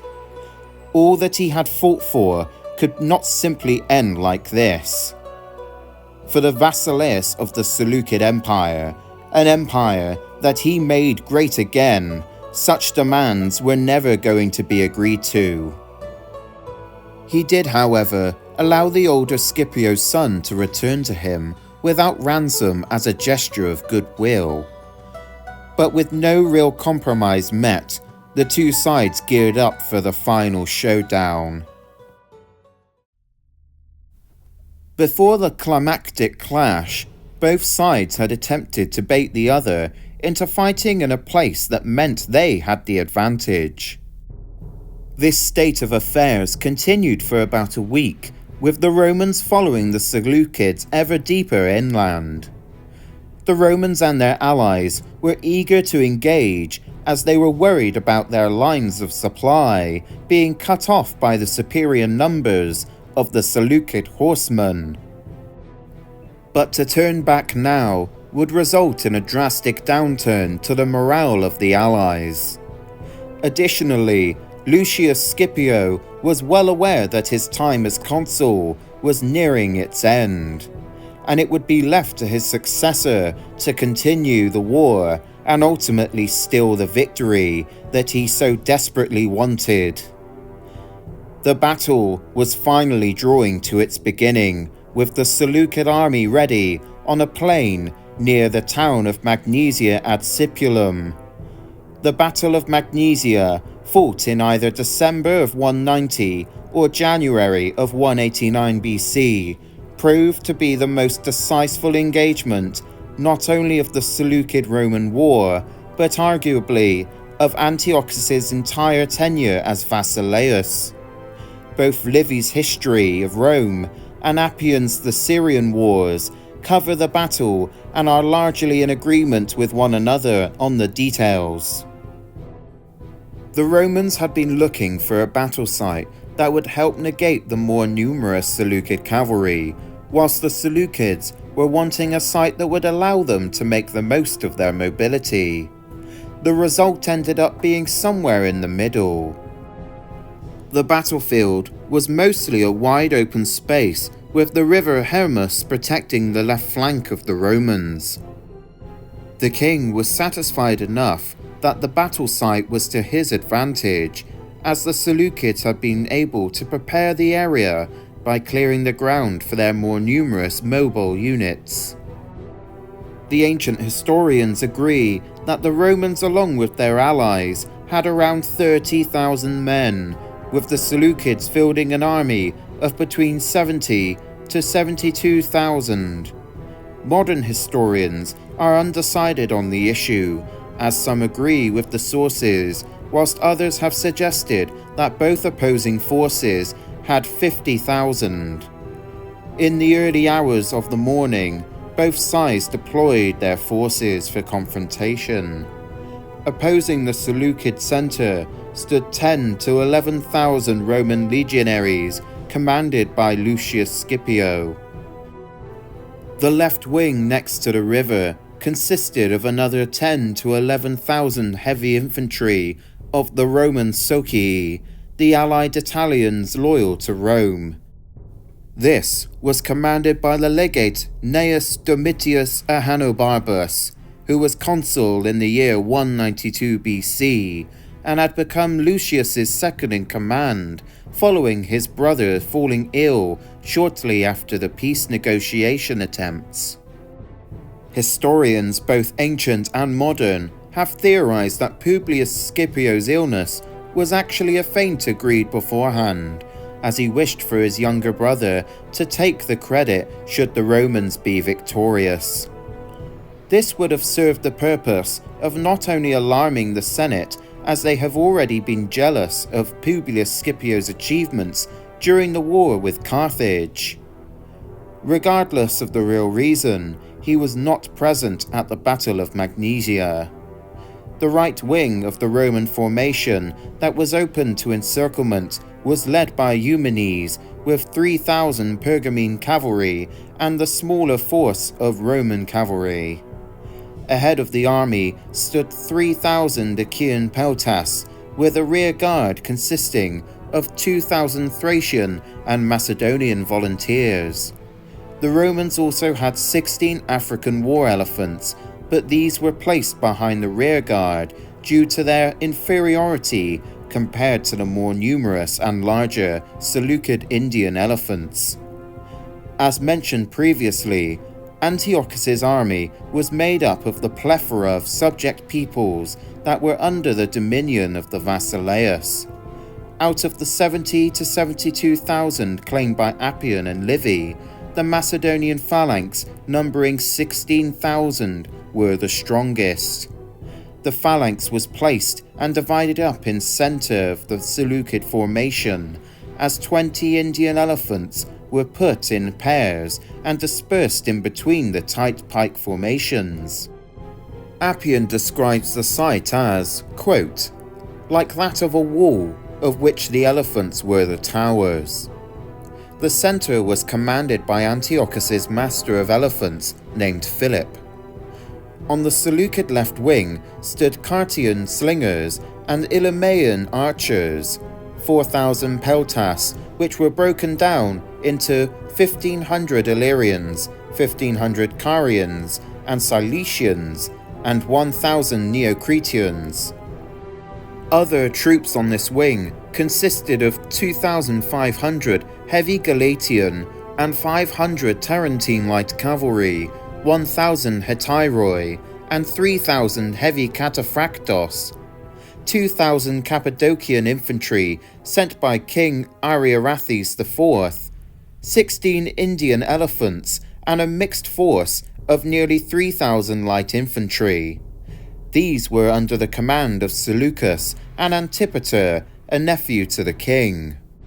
The right flank next to the river included a further 3,000 Cataphractos, 1,000 elite silver shield infantry, 1,200 nomadic Dahae horse archers, 2,500 Mysian archers, 3,000 light infantry from Crete and Cilicia, 4,500 Cartian slingers, and Elyman archers, as well as 16 Indian elephants in reserve. As the position of honor, Antiochus had command here, along with his 1,000 Agama bodyguard cavalry, the elite cream of the Seleucid horsemen. Ahead of the army rolled a considerable number of Scythe chariots, as well as Arabian archers riding camels. 6,000 Soiloi light infantry were commanded by Menonas and Zeuxis. The Seleucid camp had 7,000 of the least experienced troops guarding it. In this way, Appian states that it was as if two armies opposed the Romans, one ready to engage and the other held in reserve. Quote, each was arranged in a way to strike terror into the enemy, both by numbers and equipment. At around this time, Antiochus supposedly asked Hannibal if his vast and well-equipped army would be enough for the Romans. To this, the Carthaginians' response was, quote, quite enough for the Romans, however greedy they are. Whilst this conversation would have no doubt been cool if it happened, the odds are that Hannibal was never there, as he was in all likelihood still being blockaded by the Rhodian fleet. Either way, it adds to the dramatics. The battle began with a misty gloom in the air. On the Roman right, Eumenes became concerned only for the many scythed chariots that were racing towards his position. When they got close enough, he sent his archers, slingers, and other light infantry to encircle them, and had ordered them to aim at the beasts of burden instead of the chariot drivers. The horses began to panic, which caused the Arabian camel archers next in line to become disorganized. Some of the chariots then crashed into the ranks of the Seleucid cataphractos on the left wing, which broke up their formation. All the while, the uncertainty of what was happening further behind the Seleucid left caused even more confusion. Charging with the Roman and Pergamene cavalry in tow, now that the path was clear, Eumenes rushed into the disorganized Seleucid cataphractos before they had time to recover. So ferocious was the charge that the Galatian, Cappadocian, and other units began to turn and run, but many of the cataphractos were unable to do the same quickly due to the weight of their armor. This led to many of them being either captured or killed, and Eumenes continued pursuing the others long afterwards. Whilst the Seleucid left shattered, the Roman left was also doing likewise. As Antiochus concentrated the charge of cataphractos and a game of cavalry directly into the Italian infantry, which proved to be too much to bear. The silver shields also engaged the Italians, who, finding this all too much, had been put to flight, with the king pursuing them back to their camp. Those Italians lucky enough to escape were soon reinforced by the Macedonians and Thracians guarding the camp, who rallied around a tribune named Marcus Aemilius Lepidus. The rejuvenated Roman allies stopped Antiochus in his objective of plunder as his advance ground to a halt. With both the flanks now deprived of cavalry support, the exposed phalanx quickly began to feel the wind to their sides. The phalangetes succeeded in redeploying the formation around the elephants in order to cover all sides, but upon opening up the formation to allow the skirmishers through their ranks, the mass of people and beasts became entangled, meaning the phalanx could no longer be deployed properly. Domitius used his light cavalry and missile troops to encircle the mass of men who weren't able to chase off their enemy due to their heavy equipment. With the threat of being charged by the light horsemen, most of the phalangetes continued their best to present as solid a wall of pikes as possible. Beginning to suffer substantial casualties, the pikemen challenged the Romans to fight in close combat, but the latter never advanced close enough, for they feared the discipline and solidarity of these men, despite their precarious position. Continuing to bombard them with arrows, javelins, sling bullets, and all other manner of projectiles, the pelting became too much for the elephants at the center of the formation, who began to run amok, breaking any cohesion that was left within the Seleucid ranks. The phalangetes could stand it no more, dropping their equipment and beginning a disorganized retreat off the field. Domitius and Lucius Scipio gave chase all the way back to the Seleucid camp, where the relatively fresh Roman legionaries made short work of the 7,000 inexperienced men held in reserve, capturing the camp. Meanwhile, Antiochus had broken off the engagement at the Roman camp to come to the aid of his phalangetes, but by then it was all too late. Seeing the bodies of men and animals around him, The king fled the battle whilst the Romans were busy looting his camp. With his remaining horsemen, he fled to Sardis, arriving by midnight, another defeated adversary of the Roman Republic. Not staying at Sardis for long, he travelled to Apamea as he learned that his son Seleucus had survived the battle along with another force of cavalry.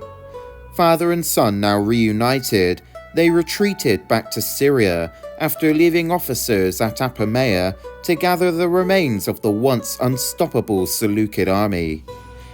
He also dispatched Zeuxis and Antipater to negotiate a surrender with Lucius Scipio, who would in time be nicknamed Scipio Asiaticus on account of his great victory. With the remaining Seleucid fleet fleeing from Ephesus to Patra, many of the garrisons of western Anatolia submitted themselves to the Romans, including the regional capital of Sardis. Back in Syria, Antiochus's friends openly blamed him for their present circumstances. If he had not been so rash in quarrelling with the Romans, his wanting of skill and lack of bad judgment from the beginning, then things would have gone differently. To quote Appian again, quote, "They blamed him for giving up the Chersonese and Lysimachia with their arms and apparatus without making any defence against the enemy, and for leaving the Hellespont unguarded when even the Romans would not have expected to force a passage easily." They accused him of his latest blunder in rendering the strongest part of his army useless by its cramped position, and for putting his reliance on the promiscuous multitude of raw recruits rather than on men who had become skilled in military affairs by long training and had been hardened by many wars to the highest state of valour and endurance. When the two Seleucid generals arrived back on the battlefield under the banner of peace, they found the Romans burying their dead and looting the corpses of the fallen enemy. Whilst they were heaping praise upon themselves, the consul and his older brother, who had by now conveniently recovered from his illness, allowed for an audience with the king's chosen diplomats to take place.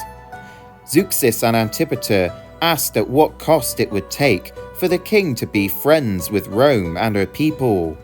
Appian has the elder Scipio Africanus reply with the following, quote, "The grasping nature of Antiochus has been the cause of his present and past misfortunes.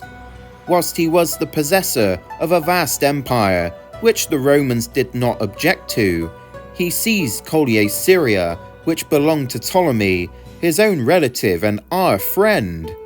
Then he invaded Europe, which did not concern him, subjugated Thrace, fortified the Chersonese, and rebuilt Lysimachia.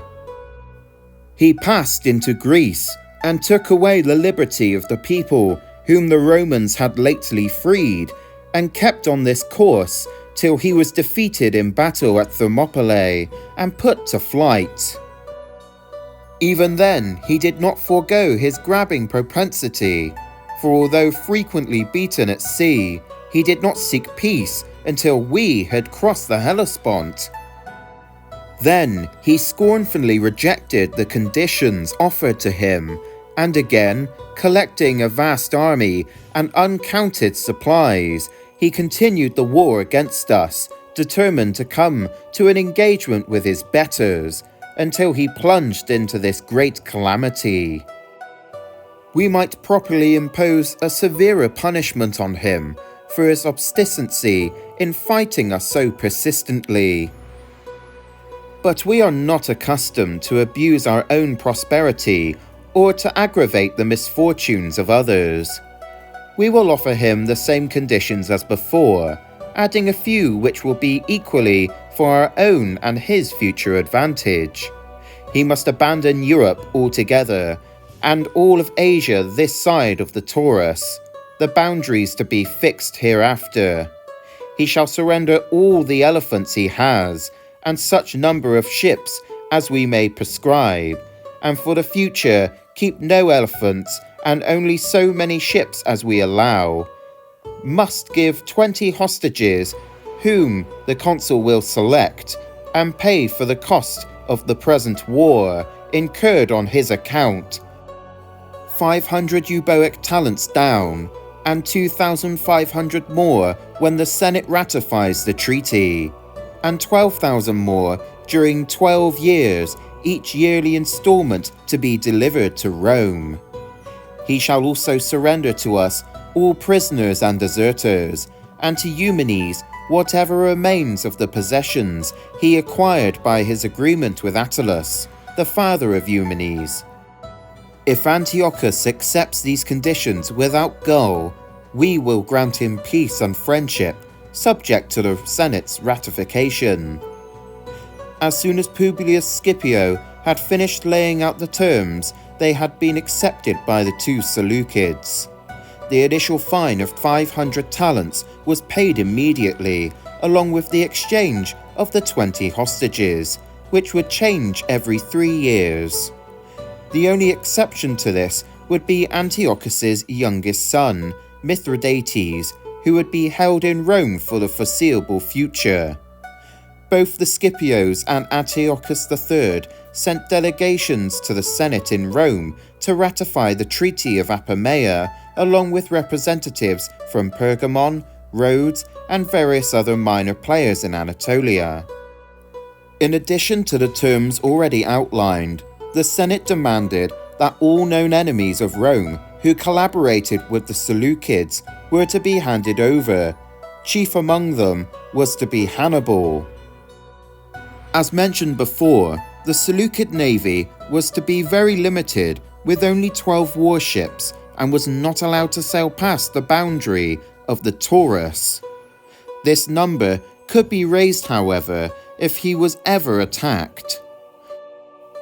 The Seleucids were not allowed to fraternize with any of the powers in Anatolia, which included the purchasing of any mercenaries from said territories. The land was to be carved up between the victors.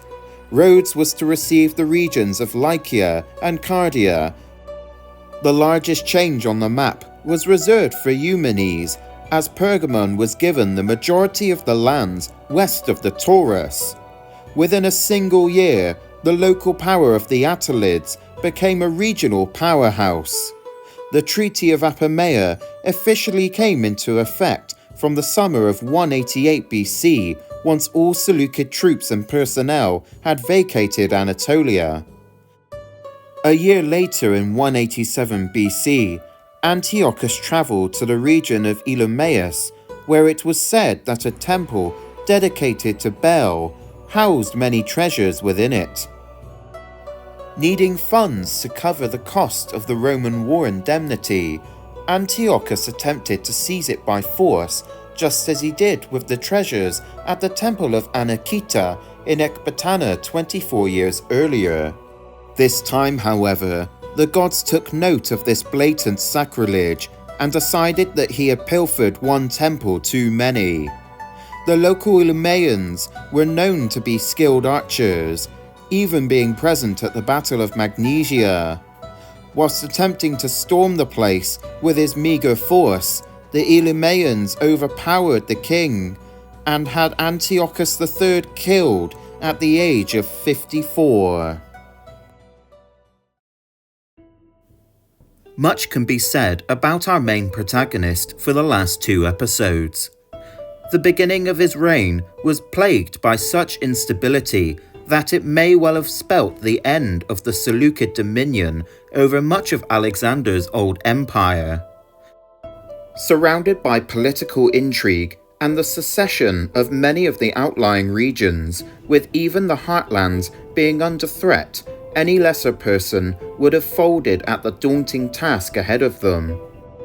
But Antiochus III Megas proved to those around and under him that he was just the man that could inject new life into the crumbling state. Not wanting to be simply led by his advisors, he latched onto the bull with both hands and whilst at first the ride was unruly, he was able to tame the beast that was his empire, sweeping aside pretenders to the throne and outside threats alike. The highlights of his reign undoubtedly were his eastern campaign and putting the Seleucid seal on Collier Syria.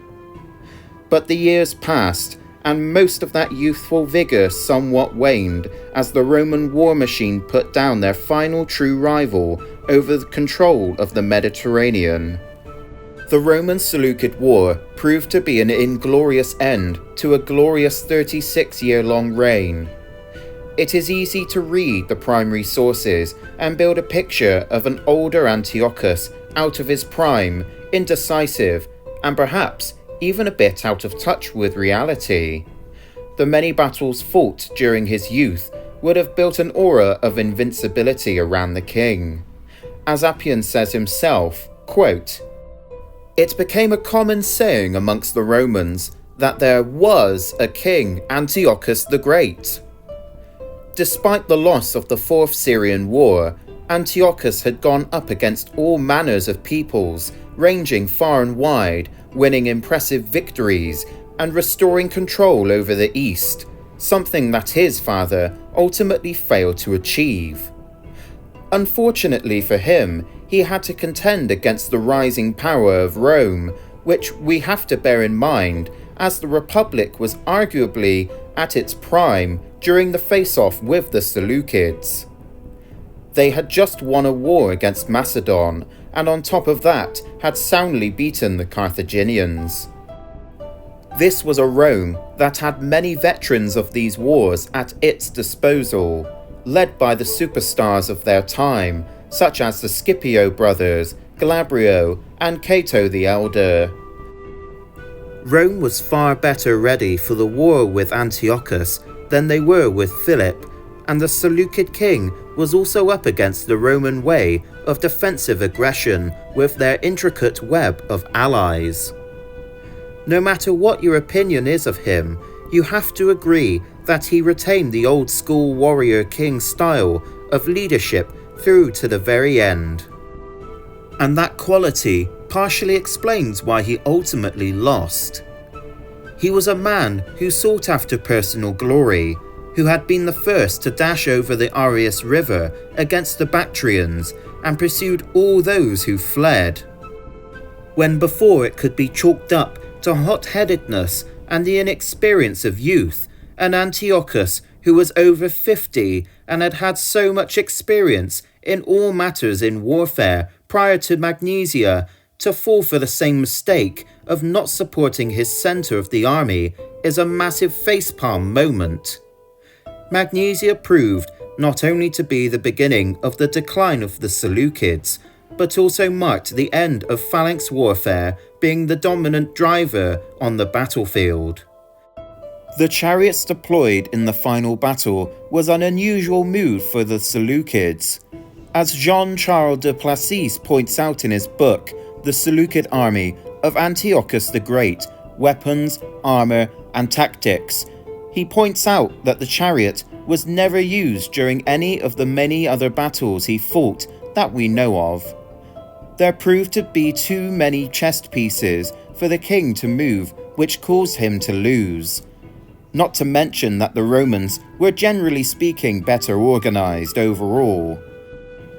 The ineffective use of Hannibal was a considerable blow to the war effort. Perhaps Hannibal should share the blame for Antiochus's failure against Rome. He of all people hated the Republic with a zealous fire. Of course he wanted the empire to go to war with them. I believe his eldest son's sudden death and the estrangement with Laodice III caused him not to be in the right state of mind when he made his fateful decision to invade Greece. Despite his final years being lackluster, Antiochus III Megas will always be remembered as the Great for the achievements he does have, second only to Seleucus I himself. Whilst leaving his empire with a huge war indemnity and its pride broken, it was an empire that was far better off because of him, at least in the short term. But that, of course, is another story for another time. If you have made it to the end, I would just like to say a massive thank you for listening in on another long one. Your continued support is most inspiring. In episode 7, we will cover the reign of Seleucus IV Philopator, and we'll see if he is able to pick up the pieces left in the wake of Magnesia. If you're new to the channel, then I give you a very warm welcome, and to consider subscribing so that this community can grow. As always, I have left my sources in the video's description. So until you hear the drums of war again, this has been Obscure History.